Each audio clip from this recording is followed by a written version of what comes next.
Denpasar. Baik, pada siang hari ini izin Bapak Ibu Semeton Binro Hindu, saya Nitya, MC dalam acara Binro hari ini, Senin 17 Juli 2023, dengan tema Membangun Budaya Kepemimpinan Berlandaskan Dharma. Dan tentunya di siang hari ini saya tidak sendirian, saya ditemani oleh panitia yang cuantik, ada Mbak Putu Agustini, dan juga moderator kita Bapak Made Adi. Dan tentunya pembicara Binroh Hindu kita pada siang hari ini adalah Bapak Ketut Budiase yang merupakan Sekretaris Persatuan Hindu Dharma Indonesia. Swastiastu Pak Ketut Budiase, selamat datang, matur suksema atas kehadirannya pada siang hari ini nggih. Nggih, swastiastu. Nggih, punapi gatre Pak Ketut. Becik. Ya, Stungkare. Saat ini Pak Ketut menjabat sebagai Sekretaris Umum Pengurus Harian Parisada Hindu Dharma Indonesia Pusat periode 2021-2026 ya. Betul Pak Ketut ya? Nggih, organisasinya begitu. Ayah ring PHDI. Nah ya, nggih, siap. Nah, Pak Ketut sendiri juga memiliki banyak pengalaman dalam organisasi sosial, kemasyarakatan, dan juga keagamaan. Luar biasa Pak Ketut. Hobinya katanya yoga dan juga menulis ya Pak Ketut ya? Nggih. Nanti kapan-kapan mungkin bisa mengadakan yoga bareng gitu, bareng Semeton Hindu Telkom Indonesia. Dados. Saat ini Pak Ketut juga menjabat sebagai direktur. Ini ada yang belum di-mute ya? Halo, ya. Pak Ketut saat ini menjabat sebagai direktur di perusahaan swasta nasional ya Pak Ketut ya. Luar biasa loh. Secara profesional Kenten. Secara profesional ya. Berarti kapan-kapan boleh ya kami prospek ya Pak Ketut ya. Baik Pak Ketut, kalau begitu ya nanti sehabis ini kita akan mendengarkan insight dari Pak Ketut Budiase selaku pengisi acara Binro kita pada siang hari ini. Tapi sebelum itu mungkin Pak Ketut izin Tiang ada informasi ke Semeton Hindu Telkom Telkom Indonesia, bahwa kalau misalkan nanti ada pertanyaan seputar materi yang diberikan oleh Bapak Ketut Budiase, dapat mengirimkan langsung pertanyaannya ke kolom chat pada kolom chat yang tersedia di Zoom Bapak Ibu sekalian ya. Dan nanti di akhir acara kita juga akan bagi-bagi hadiah link aja sebesar Rp500.000 ya. Tapi Bapak Ibu Semeton harus ikut kuisisnya dulu. Please. Baik, Bapak Ibu Semeton Hindu Binroh Semeton Binroh Hindu Telkom Indonesia, kita akan mulai saja Binroh Hindu kita pada siang hari ini dengan menundukkan kepala sejenak untuk berdoa agar acara Binroh kita dapat berjalan dengan lancar jaya pada siang hari ini. Baik, berdoa Bapak Ibu dipersilakan.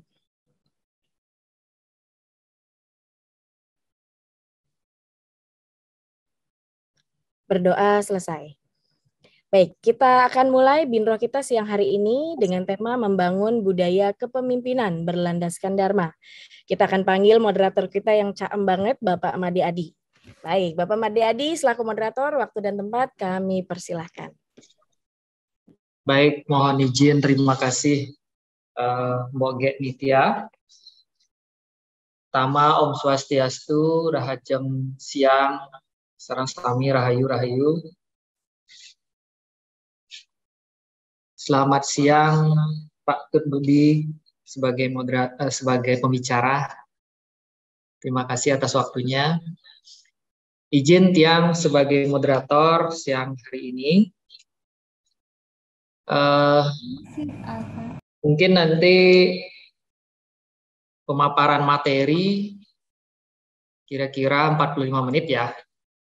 Setelah itu tanya jawab kurang lebih 20 menit.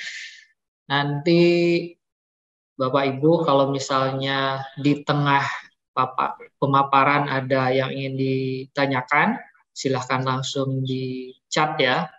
Nanti terakhir setelah pemaparan selesai kita akan bacakan satu persatu. Nanti terakhir setelah itu baru akan dilaksanakan. Mungkin tidak panjang lebar lagi. kami persilahkan kepada Bapak Ketut Budiasa untuk memulai pemaparannya. Baik, Pak Tet, kami persilahkan.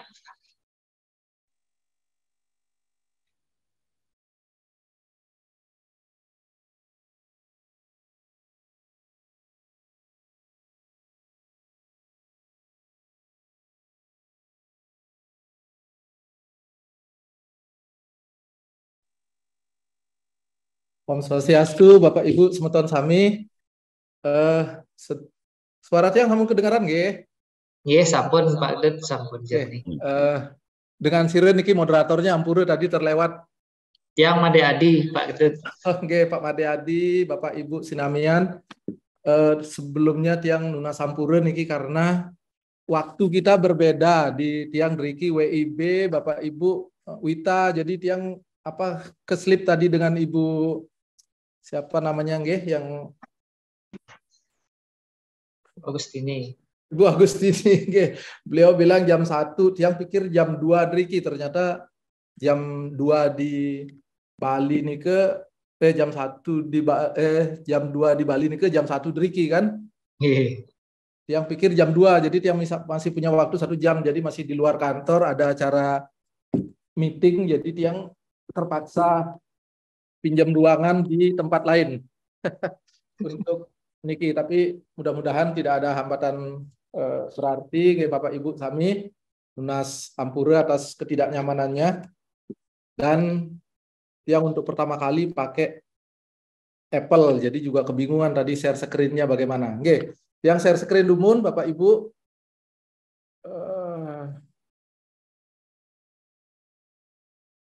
Oke, sampun kelihatan nggih materinya? Sampun, sampun.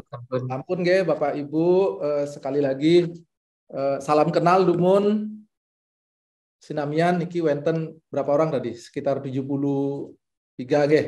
Dan biasanya bertambah dengan berjalannya waktu. Mudah-mudahan pertemuan ini memberikan manfaat untuk kita semua. Sebelum mulai, Bapak Ibu sinamian, perlu tiang sampaikan bahwa niki sharing, nggih, agar tidak ngajarin bebek berenang, gitu nggih, ngajarin bebek langi, menggarami lautan, gitu, karena Bapak Ibu pasti sudah punya pengetahuan preferensi yang tidak kurang-kurang juga, gitu nggih. Jadi Bapak Ibu sebelum mulai tiang matur sukseme kepada semua teman-teman Ring Binroh Telkom yang sudah memberikan kesempatan untuk sharing pada siang hari niki. Kepada Bapak pimpinan yang Telkom di Denpasar, pimpinan Binroh Hindu Ring Telkom Denpasar yang sudah mempercayakan untuk siang ini kita sharing-sharing. Sekali lagi niki sharing session, bukan satu arah dari tiang kepada Bapak Ibu, karena Bapak Ibu apalagi di Ring Telkom pastilah sudah, kalau ngomong leadership pasti sudah ilmunya banyak sekali. Hari ini kita akan spesifik berdiskusi tentang kepemimpinan yang berlandaskan Dharma. Niki mungkin agak spesifik kita sebagai semeton Ring Binroh Hindu, gitu nggih.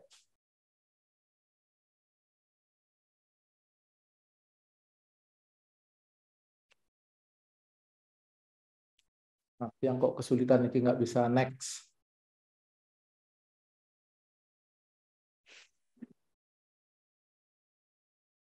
Nah, niki sebagai perkenalan kemanten, tadi sudah dibacakan juga oleh Ibu pembawa acara, Ibu host, Mbok lah, Mbok.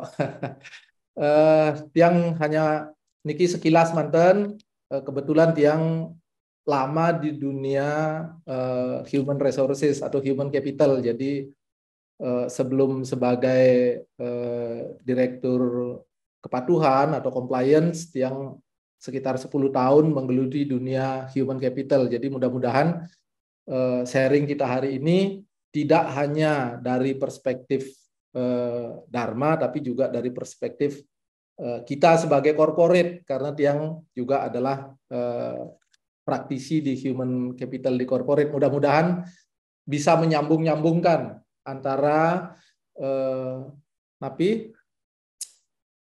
ilmu kepemimpinan modern dengan ilmu kepemimpinan di Hindu, gitu ya. Bapak Ibu, sebelum mulai, Tiang ingin mengajak Bapak Ibu Sinamian untuk berdoa. Tadi sudah doanya, tapi Tiang selalu membuka setiap sesi, bahkan setiap hari, bahkan setiap sesi, setiap memulai apapun dengan doa niki. Niki doa yang sudah pasti kita semuanya fasih karena kita ucapkan sehari-hari, tetapi kadang-kadang kita lupa akan pemaknaannya yang sangat-sangat dalam. Jadi Tiang mengingatkan Bapak Ibu, niki mantra niki adalah mantra yang luar biasa karena berbeda dari mantra yang biasanya minta untuk yang single, minta dicarikan jodoh gitu. Semoga ya Tuhan, semoga aku hari ini dipertemukan dengan jodohku gitu kan. Yang kesusahan, semoga kesusahannya diangkat, yang sedang berusaha semoga urusannya dipermudah gitu. Jadi banyak sekali biasanya permintaan kita. Nah, doa Gayatri Mantram ini tidak meminta hal-hal seperti itu. Gayatri Mantram ini meminta kita untuk meminta kepada Hyang Widi untuk memberikan sinar suci kepada budi nurani kita. Sehingga dengan budi nurani yang disinari sinar sucinya itu, kita bisa membimbing diri kita sendiri. Ini sesuatu yang luar biasa karena doanya nggak egois, cuma minta satu aja. Berikan sinarmu yang maha suci untuk menerangi budi kami. Gitu. Karena dengan budi yang diterangi kita bisa membimbing diri kita sendiri. Kenten Bapak Ibu, mudah-mudahan dalam 1,5 jam ke depan kita mendapatkan warenugraha sinar sucinya sehingga kita memiliki pandangan, kecerdasan, kebijaksanaan sehingga kita bisa menerima hal-hal baik dari apa yang akan kita diskusikan hari ini.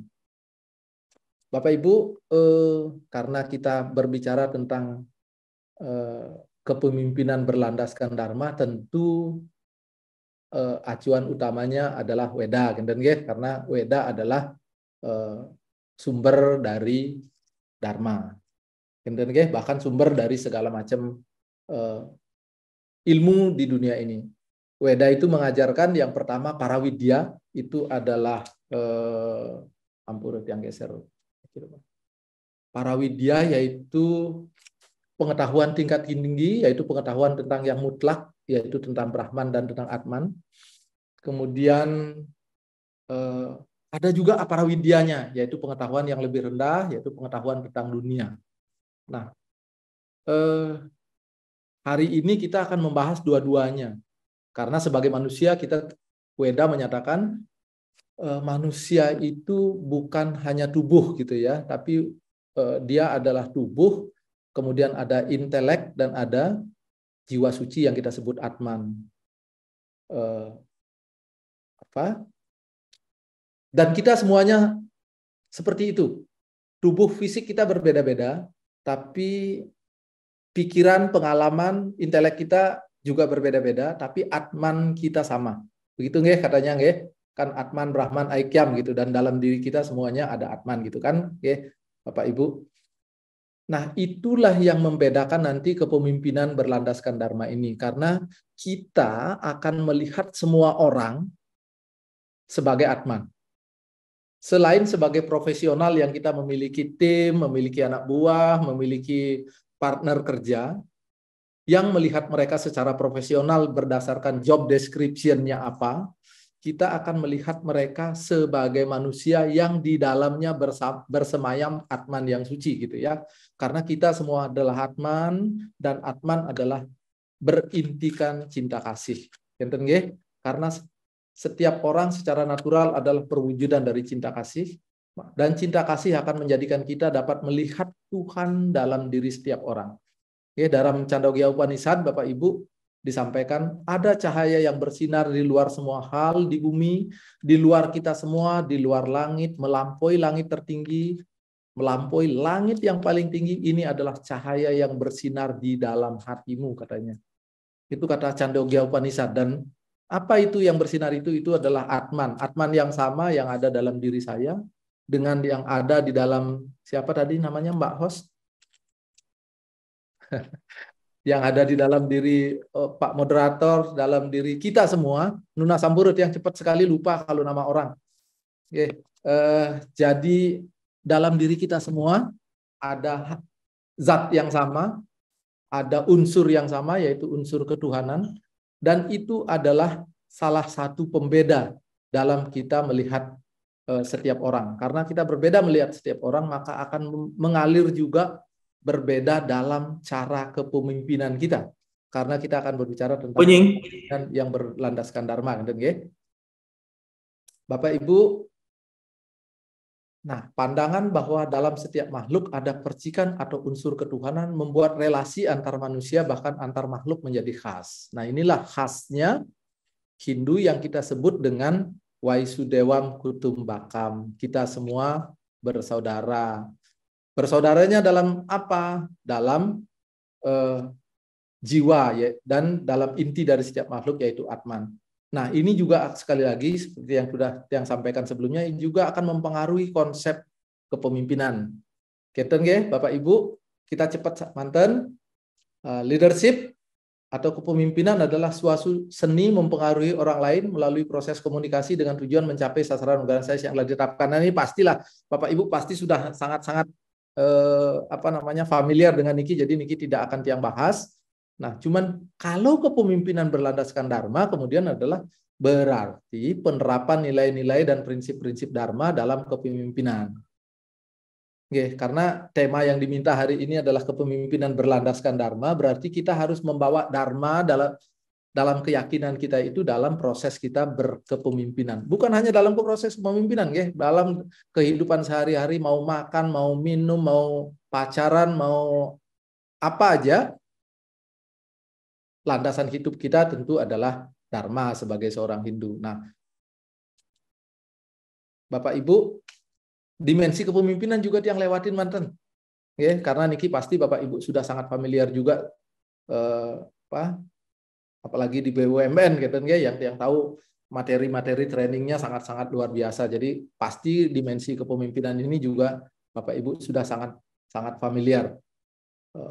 Karena ada banyak kepemimpinan sebagai karakter, sebagai perubahan, agent of change katanya, kepemimpinan untuk memberikan pengaruh, untuk mempengaruhi orang lain untuk mencapai tujuan organisasi bersama-sama. Kepemimpinan sebagai pelayanan, karena sebagai pemimpin konon katanya kita adalah pelayan bukan bos, Bapak Ibu. Semakin matang kepemimpinan seseorang, semakin kecil jiwa bosnya, semakin tinggi jiwa pelayanannya.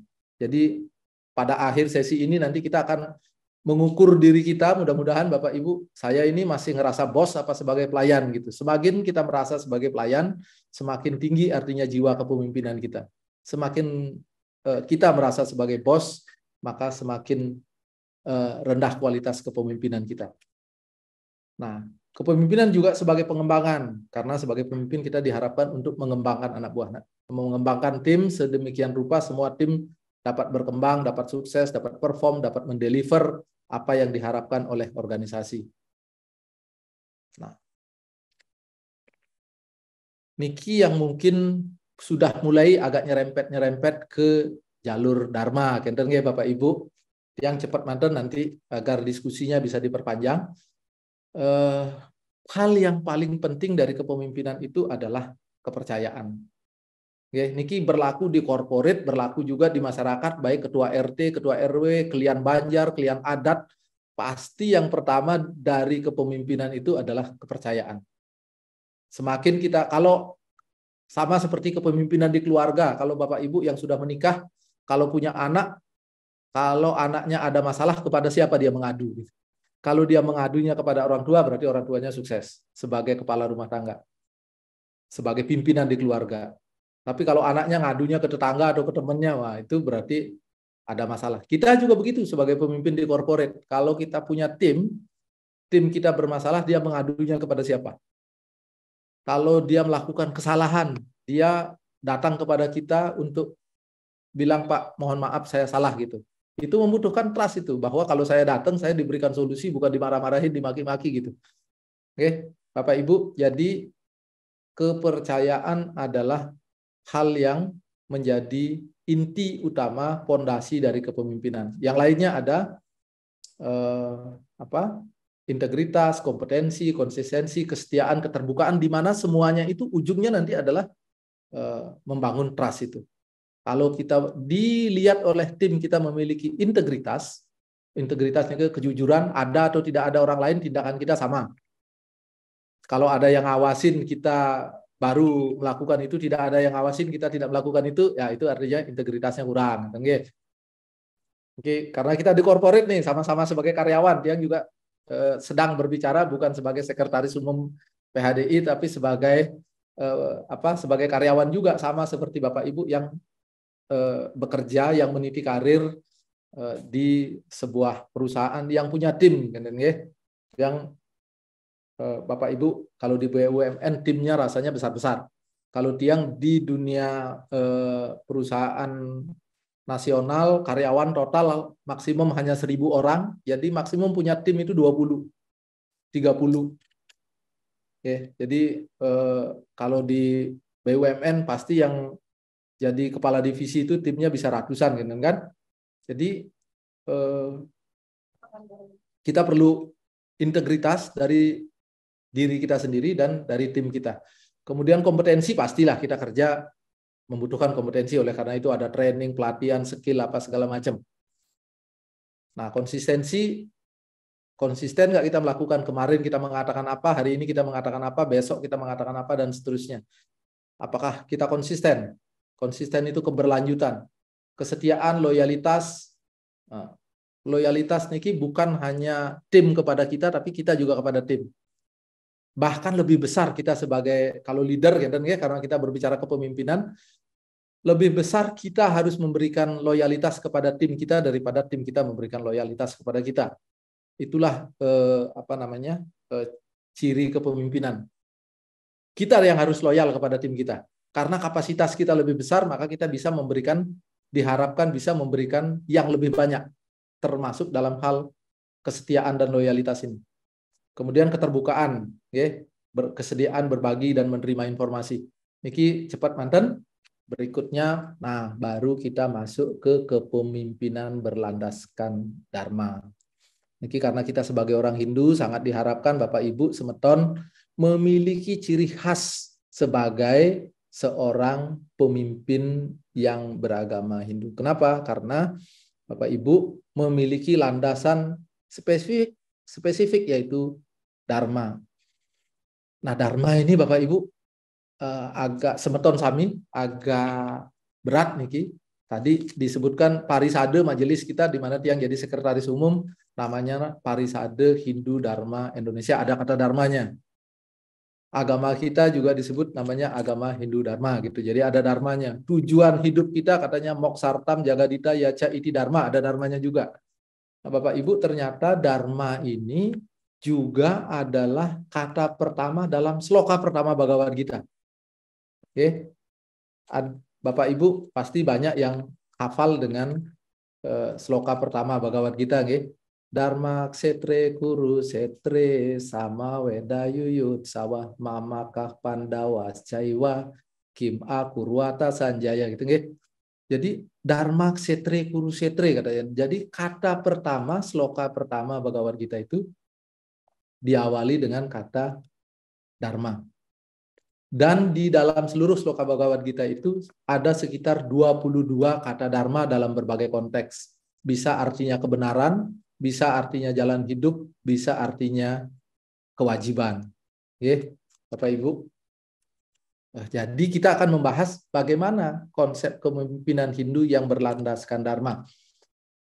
Nah, niki karena kita berlandaskan Dharma, otomatis dia ngambil sumber-sumber referensi dari kitab Hindu. Cuman Bapak Ibu, karena niki sudah terlalu umum, guys, yang tidak akan bahas panjang-panjang, dia akan banyak bercerita saja, ngobrol-ngobrol santai, guys. Karena kalau teori banget nanti ngantuk, membosankan. Karena Tiang sebagai praktisi trainer agak susah juga kalau memberikan training lewat Zoom. Ini udah hambatan pertama itu. Karena apalagi yang off cam gitu bisa ditinggal masak dulu di dapur, ngulek bumbu bagi ibu-ibu gitu, bapaknya masih kemana gitu. Jadi agak susah. Jadi hambatan pertama kita memberikan pelatihan Dharma Wicana, Dharma Tula lewat Zoom adalah untuk mendapatkan attraction, mendapatkan perhatian dari peserta. Niki sendiri sudah cukup sulit, kan nggih? Sehingga tiang tidak akan terlalu teoritis karena niki akan membuat kita ngantuk. Nah, Bapak Ibu, dalam Ramayana itu ada kepemimpinan Astabrata. Astabrata itu saat Rama memberikan petuah-petuah kepada Barata, kepada adiknya saat Rama meninggalkan kerajaan Alengka menuju kerajaan kerajaannya Rama untuk menuju ke hutan karena diminta oleh ibunya Dewi Kekayi, kan nggih?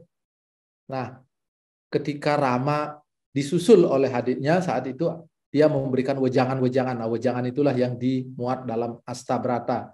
Astabrata itu kira-kira Bapak Ibu kalau dipercepat kita harus meniru sifat-sifat 8 dewa. Itulah Indra pemimpin memberikan kesejahteraan, Bayu pemimpin memberikan kekuatan dan harus memiliki kekuatan, Yama pemimpin itu harus adil, Surya harus peduli, Agni memiliki kecerdasan dan keberanian, Waruna pelindung, Chandra etika dan susila, Kubera kemakmuran dan kekayaan. Kira-kira begitu. Niki jadi yang tidak akan bahas. Jadi seorang pemimpin berat harus memiliki sifat-sifat itu. Tetapi niki kalau dibaca kitabnya baik Niti Sastra, Arta Sastra maupun ini rasanya lebih cocok di kepemimpinan politik. Jadi yang tidak terlalu banyak akan berbicara di sini. Nah, yang lebih bercerita tentang niki. Bapak Ibu, kalau kita masih bercerita yang tadi itu, kalau kita simak ceritanya dari Itihasa Ramayana itu, ketika Barata menyusul Rama ke hutan, karena Barata merasa meskipun ibunya memperjuangkan agar dia yang menjadi raja, tetapi Barata sendiri merasa tidak tertarik gitu, sehingga dia menyusul kakaknya ke hutan. Dia memohon-mohon agar kakaknya kembali ke hutan. Lalu apa yang diberikan kakaknya? Bawalah sendalku kembali ke kerajaan dan minta kamu mewakili aku menjadi raja, gitu ya. Bapak Ibu semeton sami. Apa yang kemudian dilakukan oleh Barata adalah dia meletakkan sendal itu di kursi di singgasananya. Ini adalah perlambang bahwa sendal itu kan ya lambang bagi kita, tafsirnya adalah sandal itu adalah lambang rakyat jelata lah kira-kira.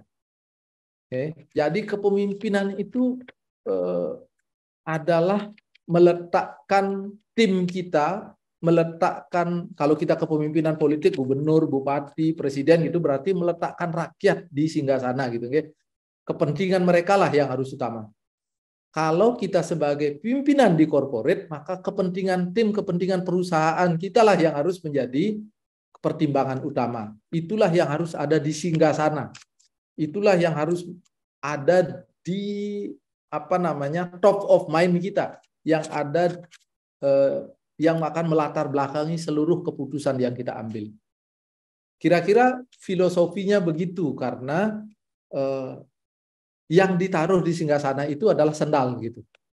Sendal itu adalah lambang dari rakyat jelata, Bapak Ibu. Sehingga ketika kita menjadi pemimpin, kita semakin kita matang menjadi seorang pemimpin, semakin kecil kepentingan pribadi kita mengintervensi keputusan-keputusan kita. Nah, orang akan melihat kepemimpinan kita dari situ.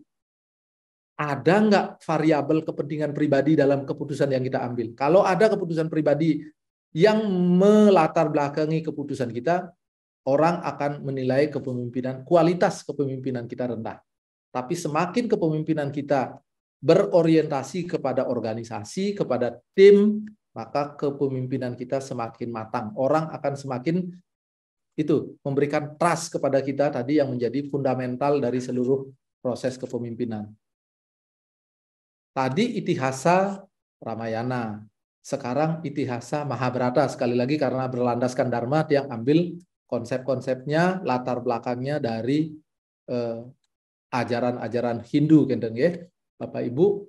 Di Mahabharata itu, Bapak Ibu, yang menurunkan kitab suci Bhagavad Gita, awalnya adalah itu. Yang awal dari keluarnya petuah-petuah Krishna yang dibukukan dalam Bhagavad Gita itu adalah tertuang di Bhagavad Gita Adhyaya 2 sloka 10 niki. Kepada dia yang sedang berduka cita di tengah-tengah kedua pasukan itu, oh Dresta-rasta, Krishna sambil seolah-olah tersenyum bersabda sebagai berikut. Jadi kepemimpinan itu diuji pada saat terjadi krisis tuh. Krisisnya Arjuna itu adalah krisisnya kita itu, krisisnya tim kita, menghadapi keraguan, menghadapi masalah, menghadapi tantangan. Nah, itu adalah problem-problem yang kita hadapi sebagai tim dan problem yang dihadapi oleh tim kita. Maka kita harus memposisikan diri kita sebagai Krishna. Sebagai pimpinan apa? Mengarahkan, memberikan keyakinan, memberikan pengetahuan. Itulah yang diberikan oleh Krishna ketika Arjuna mengalami keraguan. Sebagai pemimpin kita diharapkan bertindak seperti Krishna itu. Itu adalah role model kita sebagai seorang pemimpin. Krishna bagaimana orang dari ragu, dari Arjuna sudah bilang nih, daripada aku bunuh kakekku, daripada aku bunuh sepupuku, apa yang aku cari dengan membunuh mereka? Tidak ada. Aku tidak mau bertempur, katanya. Dia taruh gandiwanya, dia taruh busurnya, dia taruh panahnya.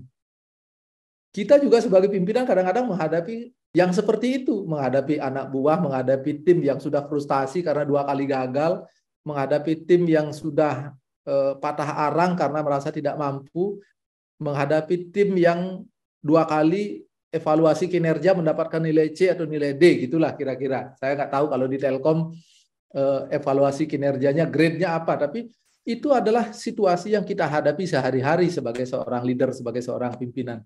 Menghadapi tim yang ragu-ragu, menghadapi tim yang gagal, menghadapi tim yang demotivated. Arjuna itu demotivated banget tuh. Dia sudah mengatakan, aku tidak mau bertempur, katanya.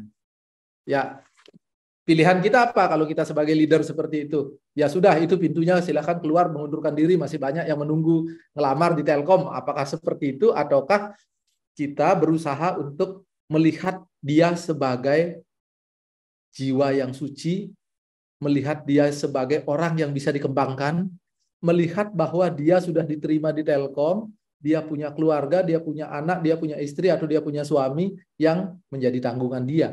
Alangkah luar biasanya kalau kita sebagai leader, sebagai pimpinan, bisa mendevelop dia dari yang demotivated itu menjadi orang yang termotivasi sehingga bisa sukses. Karma baiknya, bayangkan luar biasanya. Nah, sekali lagi karena kita kepemimpinan yang berdasarkan Dharma, kita harus menganggap posisi kita sebagai leader itu sebagai ladang karma. Semakin tinggi posisi kita, semakin tinggi jabatan kita, semakin besar tanggung jawab kita, sama dengan artinya kita memiliki ladang yang semakin luas. Bayangkan kalau kita petani punya ladang yang luas, kan kita senang banget. Sama, sebagai pemimpin juga kita begitu. Semakin tinggi posisi kita, bahwa kita akan menerima gaji dan fasilitas semakin tinggi, betul. Tapi Bhagavad Gita menyatakan itu adalah efek samping. Bukan itu yang harus kita jadikan attachment, yang harus kita jadikan orientasi dalam bekerja. Orientasinya adalah seberapa saya bisa menyumbangkan kebaikan dengan posisi yang saya punya. Seberapa saya bisa membantu orang lain, mengembangkan orang lain dengan fasilitas, dengan posisi, dengan tanggung jawab yang saya miliki. Oke, Bapak Ibu. Jadi kalau kita sebagai pimpinan ketika mengambil keputusan, ingatlah, sekarang saya sedang berposisi sebagai Krishna dalam Mahabharata gitu. Tanggung jawabnya berat.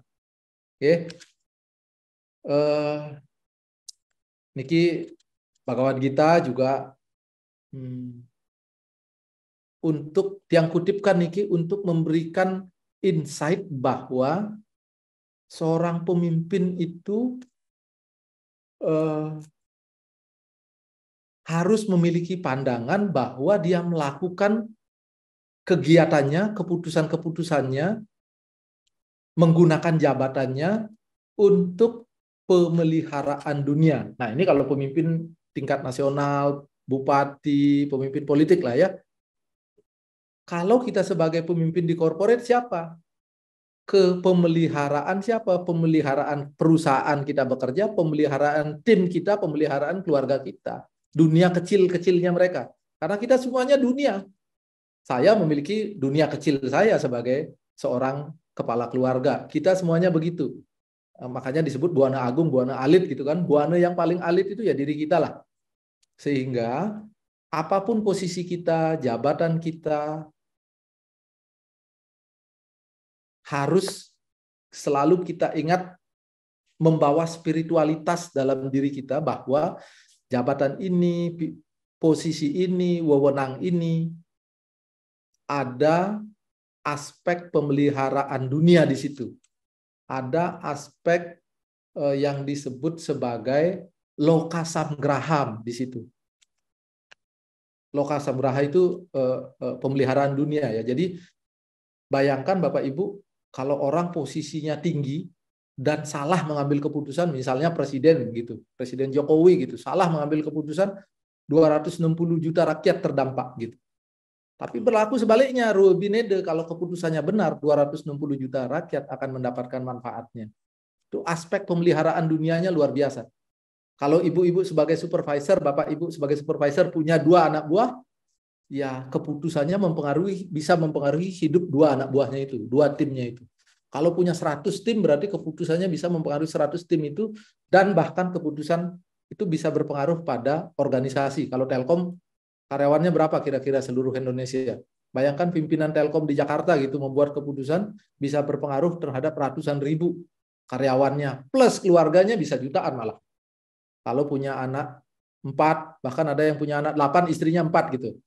Ya kan banyak tanggung jawabnya. Jadi pengalinya banyak. Jadi yang bergantung dari keputusan itu banyak. Sehingga Bapak Ibu, kalau kita kepemimpinan kita berlandaskan dharma, aspek-aspek itu akan mempengaruhi keputusan kita. Oke. Nah, ada lagi yang lain nih, catur pariksa, catur naya sandi, banyak sekali kepemimpinan yang lain kalau kita ambil dari niti sastra, dari buku-buku yang lain. Cuman ini tidak yang bahas, karena ini sangat-sangat teoritikal, sama beda dana danda ya, ini bisa dicari lah sumbernya yang tidak terlalu fokus di situ. Bapak Ibu bisa membaca, bisa mencari sendiri di internet banyak. Nah, kalau kita di Bali kan Bapak Ibu, niki pasti yang suka pesantian gitu, kan pasti tahulah kidung niki. Yang kebetulan posisinya di kantor sebelah, jadi kalau mekidung di sini nanti teman sebelah tuh ada apa Bapak itu kok mekidung di dalam gitu. Jadi dia yang nggak sampaikan kidungnya tapi intinya begitu. Disampaikan perihan teman Dharma Dumaranang Sarat katanya. Usahakan dharma dalam kehidupan di dunia ini, mereka yang bijaksana hendaknya dijadikan panutan. Bukan harta, nafsu, atau kemasyhuran, keberhasilan sang bijaksana adalah karena paham benar hakikat dharma. Nah, Bapak Ibu, niki sudah agak mengerucut.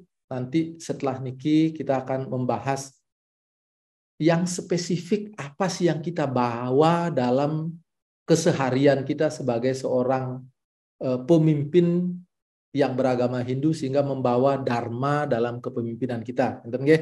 Yang jelas sloka niki sudah mengingatkan niki, kekidungan geguritan niki mengingatkan kita dharma dalam kehidupan dunia ini itulah yang harus kita jadikan sesuluh, yang harus kita jadikan penerang hidup kita, yang harus kita jadikan penuntun dalam setiap langkah kehidupan kita. Nah, Bapak Ibu, Diang akan menyandarkan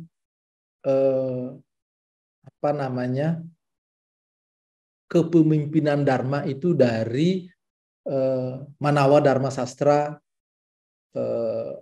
mantra yang ke-7, sloka yang ke-92 niki, yang menyatakan kesabaran atau driti, pengampunan atau kesama, kesalehan atau pengendalian diri atau dhamma, kejujuran asteya, kesucian atau sauca, pengendalian indera atau indriya nigraha, akal atau tadi di mantra Trisandi juga diyoyonah pracodayat gitu kan, agar kita, agar akal budi kita diberikan pencerahan gitu kan, atau pengetahuan atau akal, pengetahuan widya, kebenaran satya, dan tidak adanya kemarahan atau akroda, merupakan 10 hukum dharma.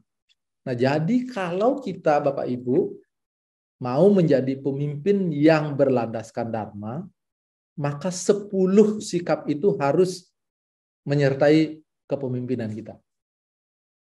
Oke? Bapak Ibu, disebutkan dalam sebuah organisasi kita akan selalu bertemu, bekerja sama, memimpin orang. Nah, Bapak Ibu tuh kan pasti tuh di kantor samalah sekali lagi karena kita sama-sama pekerja gitu ya. Kita ke kantor itu kan nggak mungkin kita sendiri, pasti kita punya tim lah. Mau timnya 1, mau timnya 2. Dan pasti banyak punya kolega, rekan bisnis. Jadi Bapak Ibu, seperti yang disampaikan tadi, orang memiliki kecerdasan yang berbeda, orang memiliki intelektual yang berbeda. Atmannya sama, tetapi pengalamannya berbeda. Mungkin ada yang reinkarnasi, kalau di kitab Padma Purana disebutkan orang itu mengalami jutaan kelahiran untuk sampai kepada manusia katanya.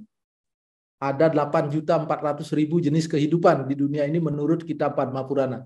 Jadi untuk sampai di level tertentu kita mungkin sudah mengalami kelahiran yang berbeda-beda. Ada yang kelahiran yang ke 1.000, ada yang kelahiran yang ke 100.000, ada yang kelahiran yang ke berapa, sehingga mereka memiliki kecerdasan, memiliki pengetahuan, memiliki intelektual yang berbeda-beda. Nah, karena itu maka tantangan setiap orang berbeda-beda, dan sebagai pemimpin kita harus memiliki kesabaran atau driti. Bayangkan Bapak Ibu punya tim, yang satu cepat dikasih tahu langsung paham gitu, langsung bisa besoknya sudah datang, oh Pak ini begini begitu, bawa proposal lengkap, komplit, tinggal ambil keputusan. Bahkan dikasih opsi, ini opsi A Pak, kalau Bapak ambil opsi A ini, kalau Bapak nggak setuju opsi A, saya siapkan opsi B, kalau nggak setuju opsi B, saya siapkan opsi C gitu. Jadi anak buahnya komplit gitu. Tapi ada juga anak buah yang begitu, tim yang begitu dikasih tahu, besok bawa proposal cuma selesai 25%, sisanya bingung. Gitu ya. Jadi sebagai pemimpin kita, syarat yang pertama menurut Weda adalah kita memiliki kesabaran. Karena dalam setiap organisasi kita akan selalu bertemu, bekerja sama, dan memimpin orang dengan kemampuan karakter budaya yang berbeda-beda. Dan kesabaran ini Bapak Ibu adalah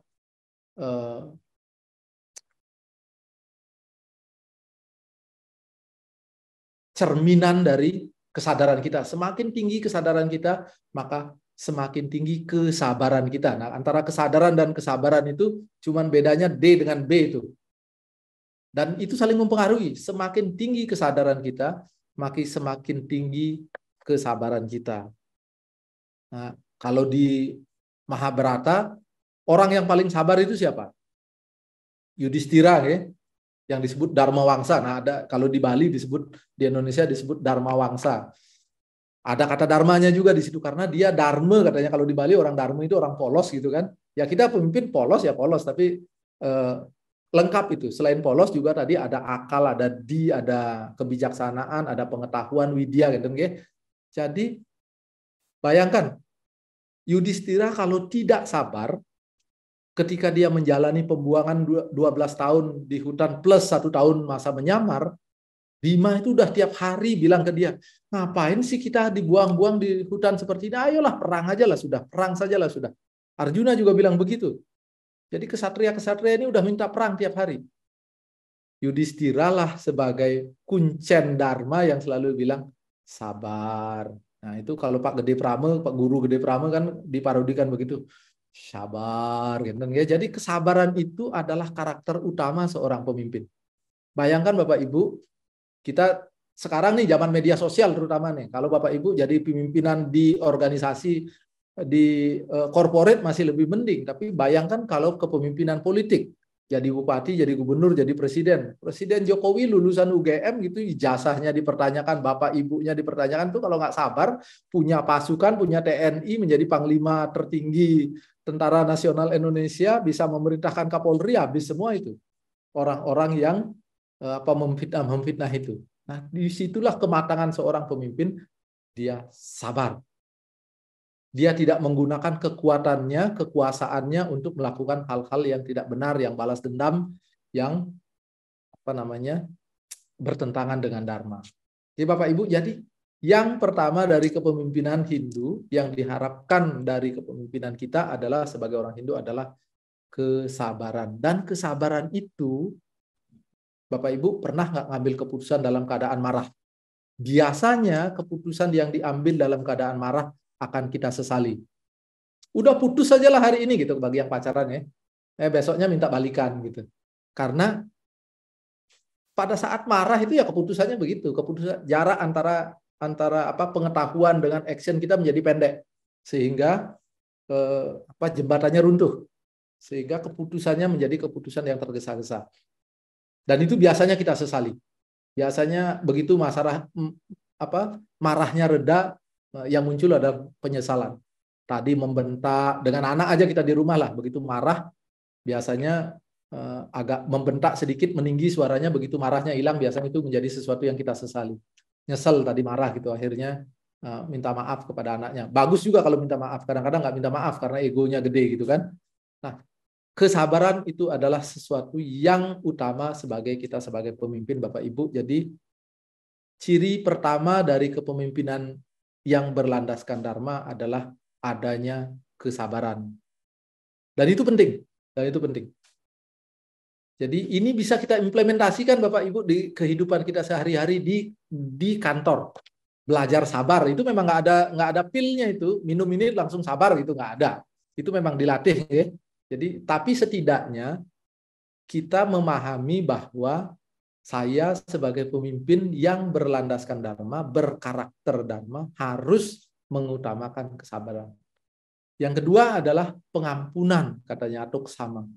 Pengampunan atau memaafkan. Kita kan kalau Trisandi itu terakhir itu ada kata kesamanya. Entah kesama Swama Mahadewanya maupun yang di bait terakhir ada juga kata kesamanya.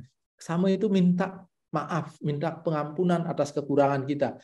Artinya kita kepada Tuhan mohon pengampunan. Orang lain yang salah kepada kita juga mengharapkan hal yang sama. Sama seperti kita salah lah pada orang lain, pasti kita mengharapkan dimaafkan. Jadi kalau orang lain salah di organisasi, maafkan. Bahwa SP nanti keluar, iya, tapi SP-nya nggak boleh dengan kemarahan gitu maksudnya. Bahwa kita karena timnya sudah melakukan 2 kali, 3 kali kesalahan, akhirnya sesuai prosedur harus diberikan surat peringatan, nggak apa-apa.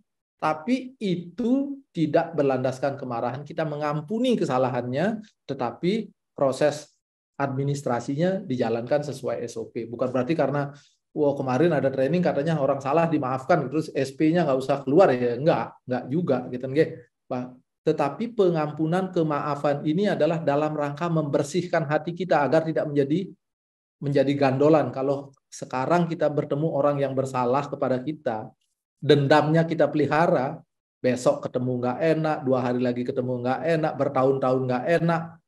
Dan karena setiap orang berpotensi melakukan kesalahan, kalau kita tidak memiliki jiwa kemaafan, maka hampir semua orang di kantor akan menjadi orang yang tidak enak bertemu kita. Karena hampir semua orang yang pernah bekerja sama dengan kita akan melakukan kesalahan. Tidak ada orang yang luput dari kesalahan itu. Jadi sangat penting untuk membersihkan hati kita dengan kemaafan.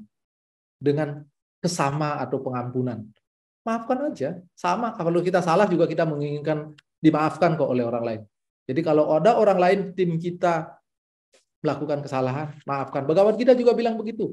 Kuat, suka memaafkan, ketawakalan, kesucian, tidak membenci, bebas dari rasa kesombongan. Ini tergolong pada orang yang kelahirannya dengan kualitas ketuhanan. Jadi Bapak Ibu, kalau kita ingin menghadirkan Tuhan dalam diri kita, ya kita harus memberikan ini. rela. Bayangkan kalau kita orang lain salah terus kita nggak memiliki sifat memaafkan gitu, cek, marah aja isinya gitu. Jadi berangkat bangun pagi ingat wajahnya marah gitu. Jadi di mana bahagianya? Padahal yang kita marah mungkin dia udah lupa, dia udah siul-siul, dia udah main-main, dia udah gembira.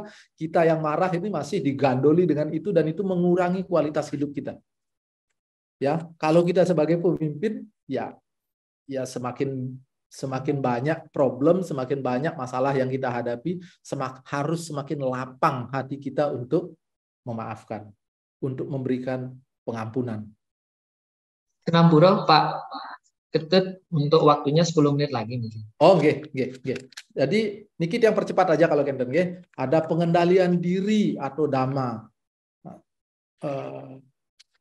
Ya pastilah nggih. Bayangkan tadi itu kita Jokowi marah karena dia dihina, ijazahnya dipertanyakan gitu kan. Ibu bapaknya juga dibilang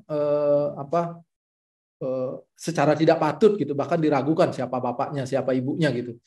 Kalau dia tidak memiliki pengendalian diri, bagaimana jadinya orang-orang itu? Dia kirim satu pasukan itu bisa hilang itu yang orang-orang itu gitu kan? Jadi pengendalian diri dhamma ini semakin tinggi posisi, seperti kata orang Bali lah, makin tegah pohon gitu, makin tinggi pohon itu semakin tinggi angin berhembus.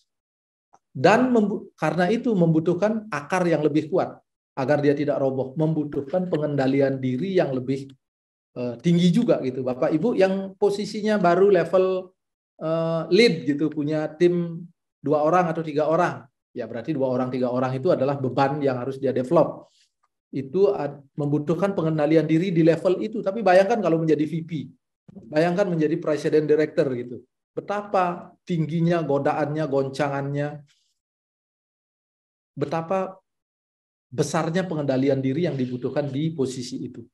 Nah, tapi kan kita menjadi pemimpin itu kan makanya tidak instan kan. Di level lead dulu dicobain, oh ternyata bisa, mampu, naik lagi ke posisi supervisor, naik lagi ke posisi head, naik lagi ke posisi dan seterusnya dan seterusnya. Karena itu adalah latihan. Salah satunya adalah latihan pengendalian diri. Nah, berikutnya Bapak Ibu tadi disebutkan saucha. Saucha itu adalah kesucian. Nah, Bapak Ibu, mungkin agak sulit sebenarnya kita bagaimana kita memimpin dengan kesucian gitu. Kalau kesucian yang diharapkan adalah berpakaian seperti pemangku ke pura, ya mungkin susah karena kita nggak stylish lah kalau kita masa ke kantor demi kesucian terus kita berpakaian pemangku gitu kan. Tapi itu kan atribut pakaian itu atribut. Kita tidak sedang berbicara atribut, kita sedang berbicara jiwa.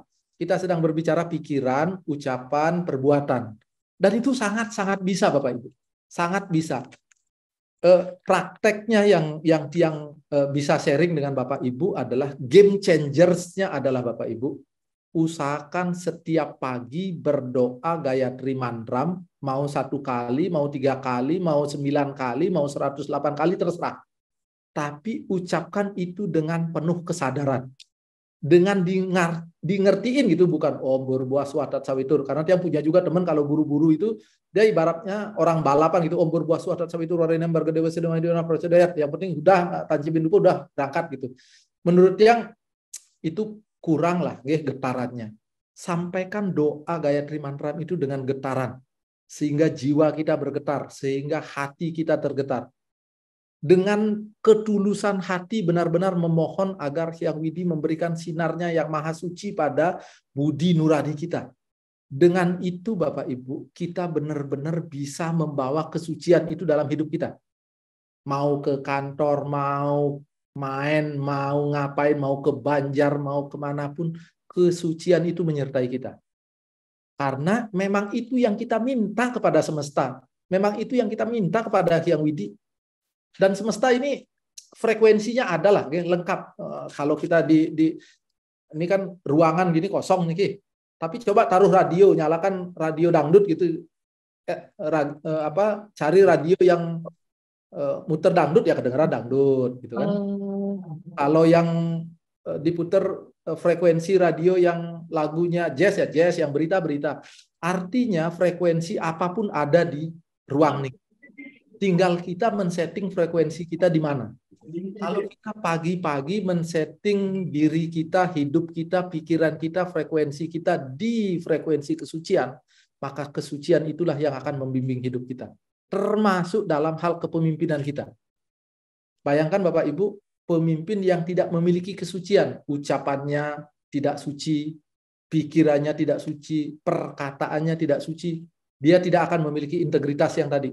Dia tidak akan mendapatkan trust, tidak akan mendapatkan kepercayaan dari anak buahnya, dari timnya. Timnya tidak akan nyaman. Dan biasanya orang yang resign, ini kalau Bapak Ibu mungkin kalau di Telkom tidak ada orang resign, ya.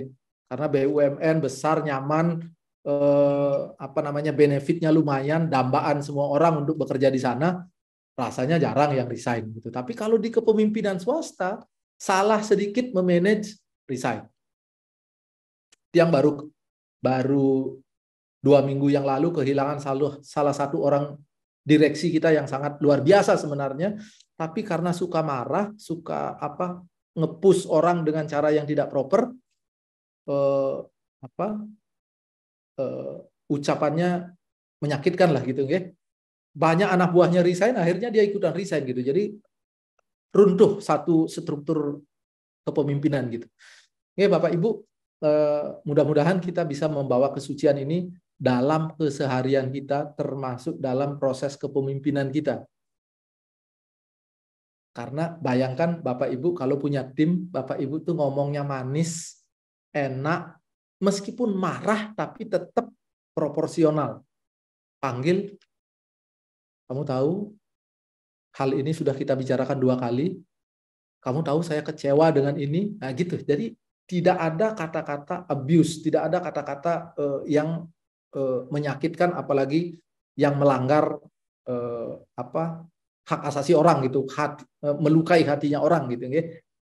Bayangkan kalau kita hadir sebagai pemimpin yang seperti itu, rasanya tim kita akan menjadi tim yang sangat produktif dan sangat berbahagia.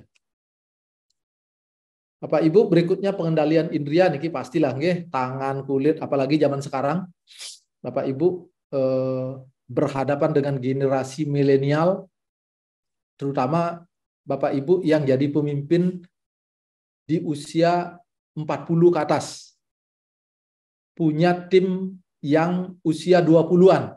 Nah, itu hati-hati itu. Karena anak-anak sekarang sangat-sangat tinggi concern-nya dengan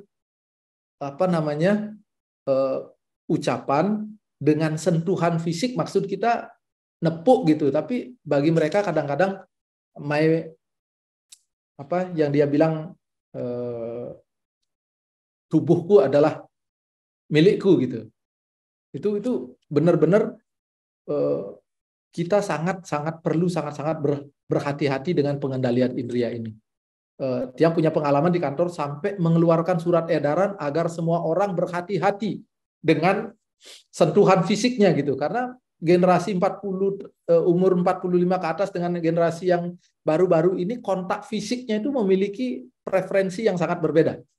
Anak-anak sekarang sangat-sangat tinggi concern-nya, ditepuk, padahal kita inginnya itu memberikan apresiasi gitu, tapi bagi mereka tolong jangan sentuh gitu.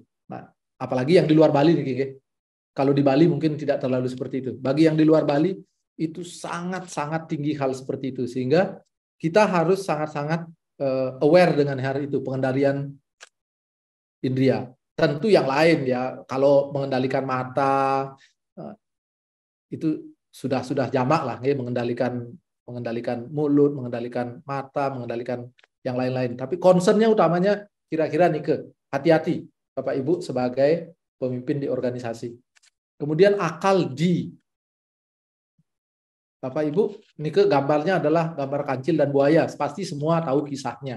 Ya, seorang pemimpin kita harus memiliki ketajaman akal. Ya, belajar lagi-lagi dari Krishna. Kadang-kadang kita ketemu musuh Krishna, ketemu musuh yang tidak bisa dia bunuh. Karena musuhnya sudah mendapatkan restu dari Dewa Siwa, tidak bisa dibunuh. Bahkan oleh cakra sudarsanya Krishna, katanya gitu. Apa yang dilakukan Krishna? Nah, Krishna sembunyi di balik selimutnya Resi Mucukunda gitu, sehingga musuhnya itu nendang-nendang, dianggap kalau nonton Mahabharata pasti tahu kisah niki, ya. Sehingga Resi Mucukunda lah yang kemudian membakar musuhnya Krishna itu, karena dia sudah juga memperoleh restu bahwa apapun yang ditatap oleh Resi Mucukunda dalam keadaan marah akan hangus terbakar gitu. Jadi kecerdasan itu sangat dibutuhkan sebagai pemimpin, gitu. Nah, ini ada lagi nih yang kisah berikutnya tuh. Duryodhana ketika ketemu dengan ibunya, kamu datanglah menghadap ibumu dalam keadaan telanjang gitu kan, agar mendapatkan restu kekuatan yang luar biasa dari sinar mata ibunya. Nah, kemudian dia digoda oleh Krishna. Nah, itu adalah membutuhkan kecerdasan tuh, kecerdasan yang luar biasa, sehingga Duryodhana menggunakan penutup pada bagian tertentu dari badannya, dan itulah yang tidak terkena sinar, dan itulah menjadi kelemahan dia, sehingga Krishna bisa memenangkan kebenaran, bisa memenangkan Pandawa karena bisa memberikan kelemahan pada musuhnya. Nah, itu adalah contoh-contoh akal. Pastilah ya, kita masa pemimpin itu akalnya, kecerdasannya harus lebih tinggi daripada timnya, berdasarkan dari pengalaman, berdasarkan dari buku bacaan, berdasarkan dari usia, gitu lah. Kira-kira sebagai pemimpin, Bapak Ibu, atau akal itu adalah menjadi salah satu prasyarat. Bahkan dari sisi ketika kita berbicara ajaran Dharma pun, akal itu menjadi sesuatu yang dipersyaratkan. Kemudian pengetahuan, nah ini pastilah sebagai pemimpin kita harus memiliki wawasan, visi, pengetahuan yang lebih jauh, memiliki pandangan yang lebih jauh. Sebenarnya apa sih yang membedakan kita sebagai pimpinan dengan anak buah, dengan tim kita? Jarak pandang. Jarak pandang kita yang lebih luas, jarak pandang kita yang lebih jauh, visi kita melihat ke depan yang lebih jauh. Semakin jauh visinya, biasanya orang itu semakin tinggi jabatannya. Ujian kita sebagai leader adalah itu, seberapa jauh kita memiliki pandangan, seberapa jauh kita memiliki visi. Nah, itulah yang disebut widya atau pengetahuan. Ya. Bapak Ibu, bagi Hindu, jalan pengetahuan ini kan bukan hanya jalan untuk mencapai kesuksesan di dunia, tetapi juga jalan untuk mencapai moksa, karena dari 4 jalan catur marga itu salah satunya adalah Jnana Marga atau jalan pengetahuan. Kan? Dan Bapak Ibu, secara modern di kepemimpinan modern, kalau Bapak Ibu membaca bukunya Seven Habits of Highly Effective People, itu disebutkan bagian terakhirnya itu adalah sharpen the saw atau asah gergaji. Maksudnya asah gergaji itu apa? Agar kita selalu mengasah pengetahuan kita. Karena kalau kita lupa mengasah pengetahuan, hari ini kita menjadi orang yang sangat perform, besok lusa kita bisa menjadi orang yang ketinggalan karena ilmu berkembang terus. Ibaratnya gergaji lah, gergaji waktu kita beli itu tajam banget, tapi kalau kita lupa ngasah, kita pakai motong terus, motong hari pertama cepat, motong hari kedua cepat, motong berikutnya udah mulai makin tumpul, makin lama menjadi sesuatu yang tumpul, bahkan bisa menjadi obsolete, kedaluarsa dan tidak berguna. Oleh karena itu Bapak Ibu, salah satu modal kepemimpinan berbasis Dharma ini adalah kita harus tetap mengasah pengetahuan kita, mengasah pembelajaran kita atau widya. Ya. Bayangkan kita sebagai pimpinan gitu terus enggak apa-apa kalau kita punya tim yang lebih pintar dari kita, enggak apa-apa. Tiang bahkan sangat-sangat menyukai kalau punya tim yang lebih pintar dari kita. Karena itu akan memberikan kita kemudahan-kemudahan. Tapi Bapak Ibu, jangan sampai kita tidak berpengetahuan. Kita setidaknya kita memiliki yang tadi itu, wawasan, visi, pandangan yang jauh ke depan. Kebenaran satya niki pastilah niki kalau Bapak Ibu baca tuh yang sebelah kiri, satya meva jayati, kebenaran yang pasti menang gitu nggih. Jadi kepemimpinan pastilah harus berlandaskan pada kebenaran. Yang percepat manten nggih. Yang terakhir Bapak Ibu tidak marah. Ini filosofi kita pasti sangat-sangat Bapak Ibu sangat-sangat inilah familiar dengan akroda, lawannya kroda. Itu di Sadripu juga ada kan, bahwa salah satu musuh kita adalah kemarahan. Nah, inilah yang harus kita kikis ketika kita menjadi pemimpin, apalagi pemimpin yang berlandaskan dharma. Karena Bapak Ibu sekali lagi, seperti yang saya sampaikan di depan, karena Niki berhubungan ya, pengendalian diri apa segala macam yang sudah disampaikan sebelumnya. Kalau kita gagal mengelola emosi, maka sangat mungkin kita memiliki tim yang gagal. Timnya gimana? Datang ke kantor ketemu Bapak Ibu aja udah takut, itu udah ngereg. Aduh, saya ketemu dia lagi gitu. Jadi bukannya pimpinan yang memberikan kenyamanan dan ketenangan, tetapi pimpinan yang memberikan rasa takut gitu kepada timnya. Kalau kita gagal mengelola yang terakhir ini, tidak marah, gagal mengelola kemarahan, yang dalam ilmu modern disebut sebagai emotional question, gitu. Kenapa kita kalau lambangnya gambarnya sebelah kiri itu kenapa ogoh-ogoh dibakar, itu kan salah satu kita memang sifat-sifat keraksasaan itu yang salah satunya adalah marah, itu kita bakar agar kita bisa menjadi orang yang tenang, yang sejuk, yang damai. Bayangkan kalau kita menjadi pemimpin tuh tidak pernah marah gitu. Bukan berarti kalau kita tidak pernah marah, bukan berarti anak buah kita akan lancang kepada kita, enggak. Yang sudah membuktikan dalam 23 tahun karir hampir tidak pernah marah kepada tim.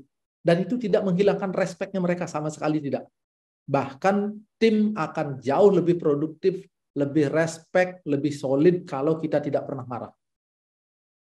Ya, karena pikiran itu katanya seperti payung.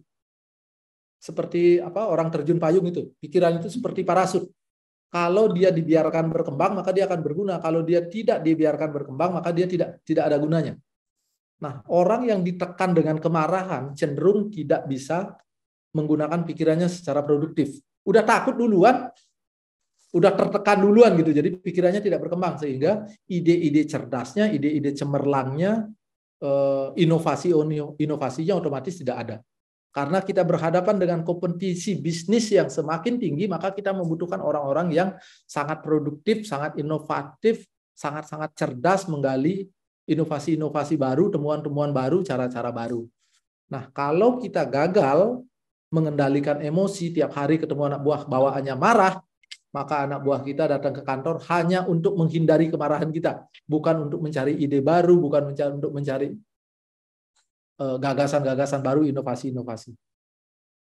Maka organisasi kita biasanya akan mandek dan berumur pendek.